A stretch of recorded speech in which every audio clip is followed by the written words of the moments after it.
चंडीगढ़ में हरियाणा के राज्यपाल बंडारू दत्तात्रेय ने प्रदेश के निजी विश्वविद्यालयों के कुलपतियों और कुल सचिवों की एक दिवसीय कार्यशाला के उद्घाटन सत्र को संबोधित किया।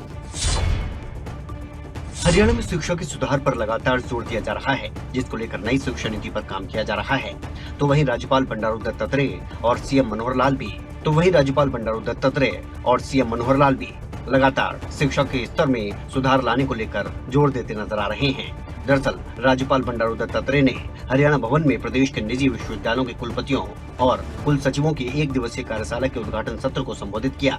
इस दौरान उन्होंने कहा कि राष्ट्र निर्माण में शिक्षाविदों की अहम भूमिका है। उन्होंने कार्यशाला में उपस्थित शिक्षाविदों से आह्वान किया कि वो शिक्षा में गुणवत्ता सुधार के लिए काम करें। शिक्षा ही सर्वांगीण विकास का माध्यम है। उन्होंने कहा कि कोरोना काल में सबसे ज्यादा मार शिक्षा के क्षेत्र पर पड़ी है, फिर भी इस चुनौती को पार करते हुए हम आगे बढ़े। नई शिक्षा नीति से प्रधानमंत्री नरेंद्र मोदी के नेतृत्व में अनुसंधान और विकास पर जोर दिया जाएगा। निजी क्षेत्र के शिक्षण संस्थान भी इस संबंध में अपना योगदान दें। उन्होंने कहा कि हरियाणा सरकार शिक्षा के क्षेत्र में गुणवत्ता सुधार के लिए बेहतरीन काम कर रही है। The new National Education Policy 2020 lays a significant amount of emphasis on research and development, for which the central government, under the visionary leadership of our beloved Prime Minister, Shri Narendra Modi ji, has provisioned a huge capital infusion. It's a matter of happiness that today Haryana is emerging as hub of education, thanks to the vision of our Chief Minister, Shri Manohar Lal ji, who has left nothing unturned to ensure the seamless progress of education in the state. वहीं मुख्यमंत्री मनोहर लाल ने इस मौके पर कहा कि हरियाणा सरकार शिक्षा के क्षेत्र में गुणवत्ता सुधार के लिए कई कदम उठा रही है। शिक्षकों की ऑनलाइन तबादला नीति भी गुणवत्ता सुधार की दिशा में एक बड़ा कदम है।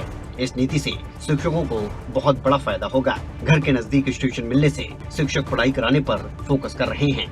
इसके अलावा भी हरियाणा सरकार अनेक योजनाओं पर काम कर रही है। मुख्यमंत्री ने कहा कि नई शिक्षा नीति के तहत KG2 PG प्रोग्राम के तहत 2 विश्वविद्यालयों ने काम शुरू कर दिया है। भविष्य में इस प्रोग्राम को और विस्तार किया जाएगा। अध्यापकों को हमेशा एक तलवार लटकी रहती थी, कब हमारे पॉलिटिकल साहब नाराज हो जाएं और कब उठा के काम फेंक दें। हमने उनसे खींच लिया सारा, हमारे अपने पॉलिटिकल लीडर्स हालांकि हमारे ही हैं, लेकिन उनके हाथ में से ताकत खींच ली। हमने कहा कि ऑनलाइन ट्रांसफर होगा, जो जहां जाना चाहता है सीनियोरिटी वाइज उसको वहां भेज देंगे। कोई किसी का लेटर डीओ लेटर नहीं आएगा कि इसको यहाँ ट्रांसफर करके यहाँ से यहाँ भेज दो। और 92% टीचर्स वो इससे सेटिस्फाइड हुए कि भी हमको घर के नजदीक काम करने का मौका मिल गया।